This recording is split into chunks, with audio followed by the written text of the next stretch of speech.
With PDFs being cut back on the website as a whole, one of our recommendations that we're giving folks that have informational documents is to create web pages out of them rather than keep the PDFs. So um, this can be very simple to do.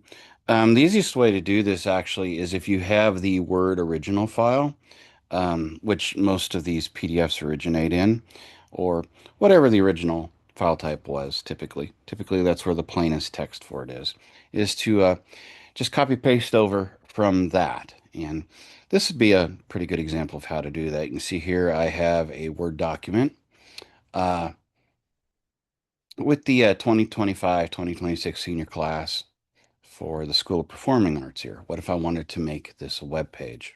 Okay, and I've got the Word original here. I can just go into whatever directory I'm going to need to make that page, and I'll do new. For new page, I've got the big menu here if I want it. The arrow is the same menu, but in a more compact version if you want it. And I might do standard content page. It wants a page title, and I could go to the Word original and get the title of the section like this. Copy it, go back over, select all, paste it. Give it a file name,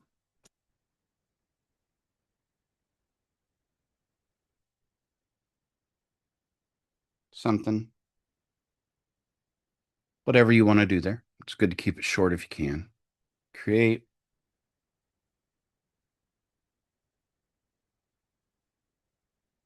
It'll send us into the new page. Basically, it's a template ready to edit up however we want to. And I can get rid of the image at the top and the multi-edit. Just clear out hero image and image description. You could have a hero image or image description. I cover that in other tutorials. For the moment, we're just going to get rid of those.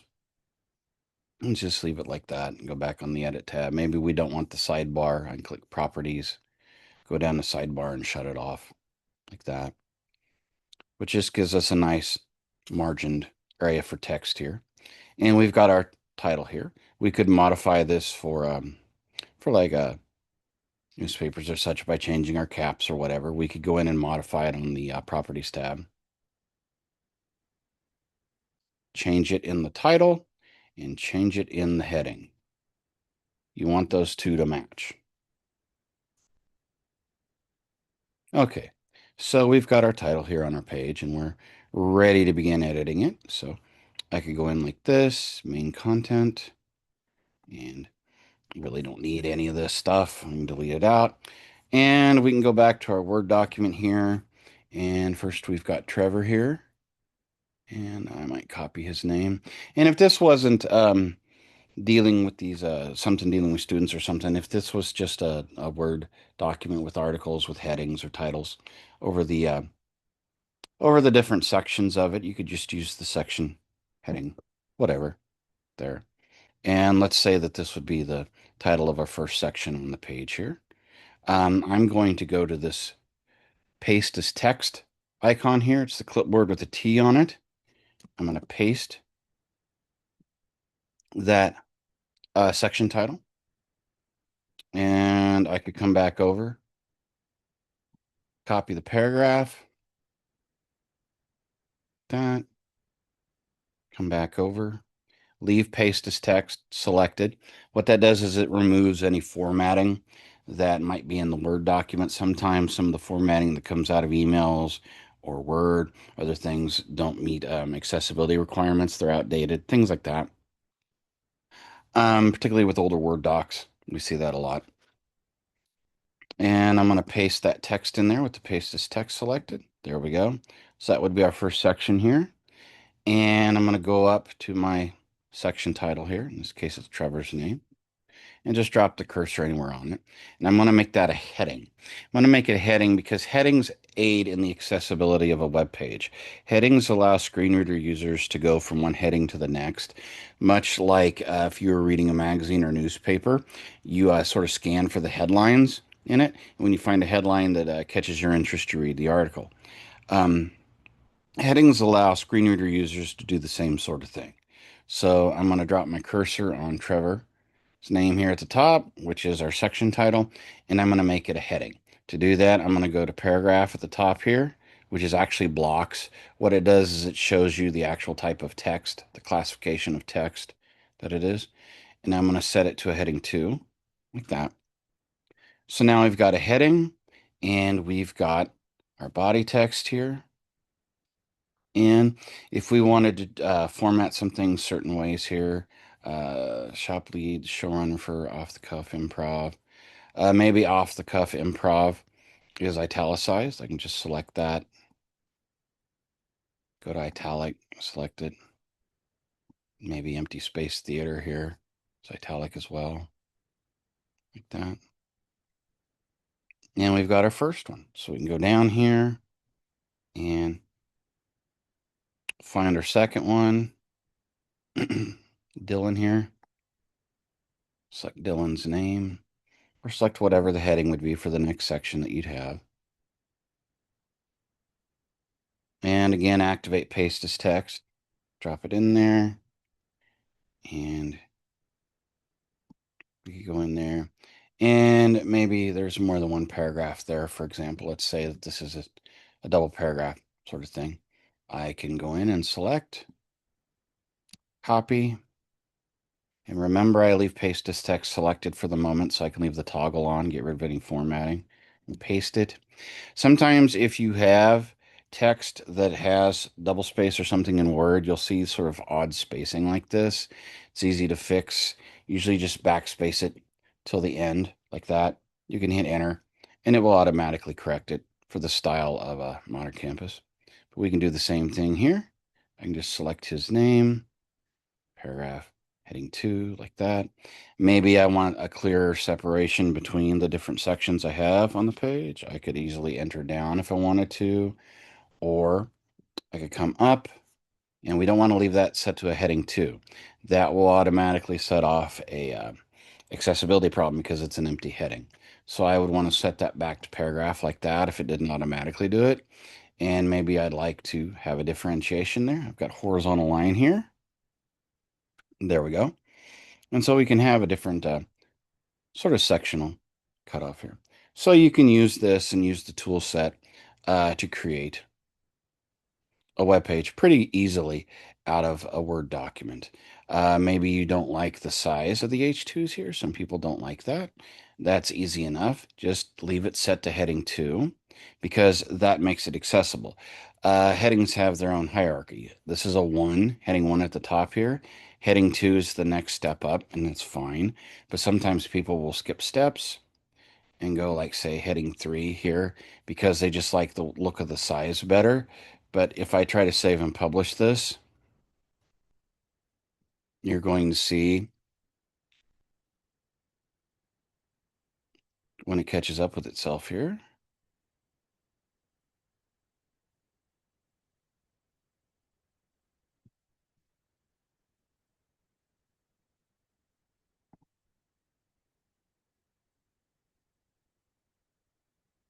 That it throws an accessibility error, one moderate. And that moderate error is the fact that Trevor's heading at the top there is set to a heading 3. I know that because of the H3s on the side. It stands for heading 3 in the source code. Okay. It doesn't like that. It doesn't like it if you skip steps on the way up. Now I can make it look like that if I wanted to. I'm just going to set it back to heading 2. I can make it look the way I want it to without changing the heading 2 status and the source code with the styles drop down. Styles or formats drop down. I can just select the text I want to change the style of, styles, and you see fake headings here. Fake heading alludes to the look of it. So it'll look like this, but it will actually still remain a heading 2. So I can set that to fake heading 3. There we go. Set this to fake heading 3 as well, if I wanted to. There we go. And if I were to save and publish,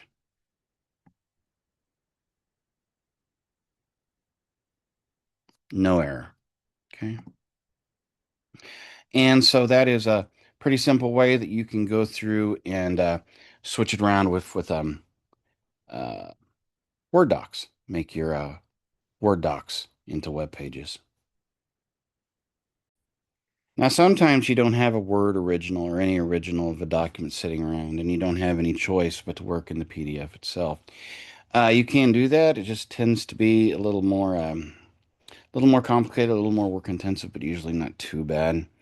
A lot of times in a PDF's content, it will split content in strange areas in order to meet the visual requirement you want. If you have Acrobat Pro, there's always Edit a PDF. And there's usually an option in here as well to export to Word, export a PDF to Word,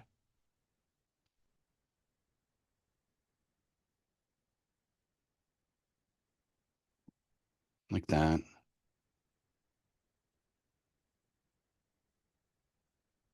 And you can see here, it did a pretty good export as far as that goes with this to Word. Sometimes it may have issues exporting to Word, though. It may change the formatting or something, so some things sit on top of each other, other things like that. If you have to copy and paste out of a PDF, though, it's a fairly similar process as far as it goes. You see I have a page already loaded up for this calendar that I'm looking at here, and I can go in and edit and remove here. Um, Largely, you're looking at the same sort of thing. You can come in and we've got the date stuff there pulled up. You could go into edit if you wanted to and select text if you wanted to. Sometimes you can do that without doing edit, though. Just kind of depends on how picky the PDF you're working with is. You can copy that, run over to the page, uh, paste as text, drop it in there. And you'll see it breaks it kind of strangely. That's just part of the PDF thing as far as that goes. You can set your links here. You may have to set your links by going into PDF here and clicking on them, finding the actual page. If you don't have access to the page itself in terms of getting the dependency code, if you do have access and you can go in and get the dependency code, it's quite simple to do. Just check the page out, and you can go into Gadgets. Gadgets is this little plug-in button over on the right side. Open that up. And you can find it in page info. Now, if you've never used Gadgets before, you may not have page info added here. It's an easy thing to do. Just click your Gadgets wheel like this, and you'll find an item in here called page info. You want to make sure that this little circle's checked. Save. To do that, you can open page info, and you'll see a page products line in here. The first link here is just a link that'll open the page in another tab, but the second link you have here is actually the dependency code for this page. So I could come over here and select that, for example, copy it, go over to the page I'm working on, select the text, insert edit link, drop the dependency link, and it would be a good idea to use the actual name of the web page here. We like to tell people where we're sending them. In this case, that would be financial operations page. So I'm going to change the text to display to financial operations.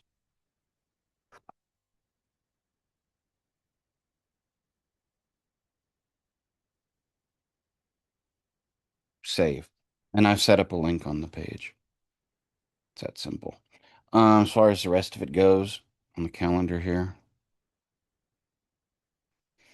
you can see that it's a very selective. You could set up a table for something like this very, very easily. What you could do here is just come in and then the snippets puzzle piece button in filter by name, put table, table simple with zebra stripes, insert. The black row at the top is a heading row. Heading row is intended to be the titles of each of the columns. That's important for accessibility. Heading row is kind of what makes a table accessible. So you want to have that heading row. And you want all of your cells in your rows and columns to be the same number. You don't want to do things like merge cells. That causes what's called the table regularity error, which is another accessibility no-no. So we've got a caption at the top if we want it. If we don't, we can just delete it off. And as far as this goes from here, we could simply just come in here. And so here's our first date thing, for example, April 6th. Copy April 6th. Go back to our page. Leave paste as text selected. And actually, we need to fill in the heading row. Date. That's what it really is. Because the table here actually doesn't have a heading, which would make it not accessible. It needs to have a heading on it. And date and event. We can say date and event. Date is column 1. Event is column 2. We'll delete the other columns. Like that. This table will resize itself for this sort of thing. After we've done that, then we can paste our information in. And you see we got all this weird space. That's from the PDF copy. Just delete it up to where we want it to be. All registration begins. That.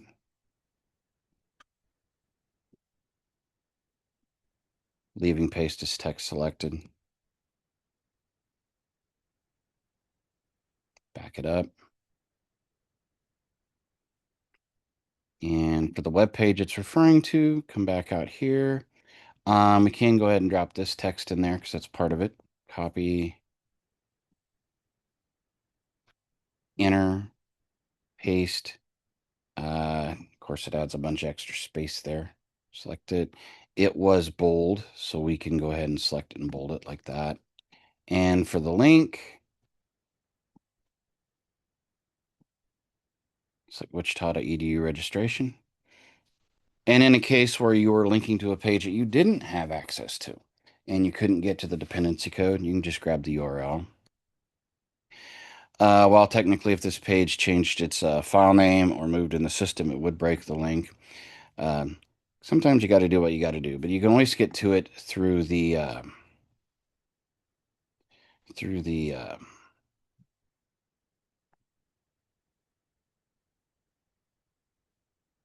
directory tree. So, for example, in that case, I'm going to select wichita.edu registration. I'm going to do insert edit link, and I'm going to uncheck paste as text, insert edit link. And where is that page? Services registrar. Okay, so I'm going to direct it there. Let's switch these tabs here.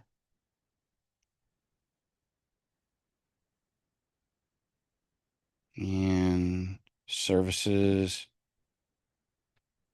I can use the filter to move quickly. Registrar, registration, and registration. So I want registration, registration, like that. Insert, save, and there we go. So that's kind of pulling from a very simple PDF in order to do this. But you can kind of see there that while it's a little more complicated, you can absolutely build from a base PDF if you really, really have to. So I hope this tutorial is helpful, and we'll talk to you later.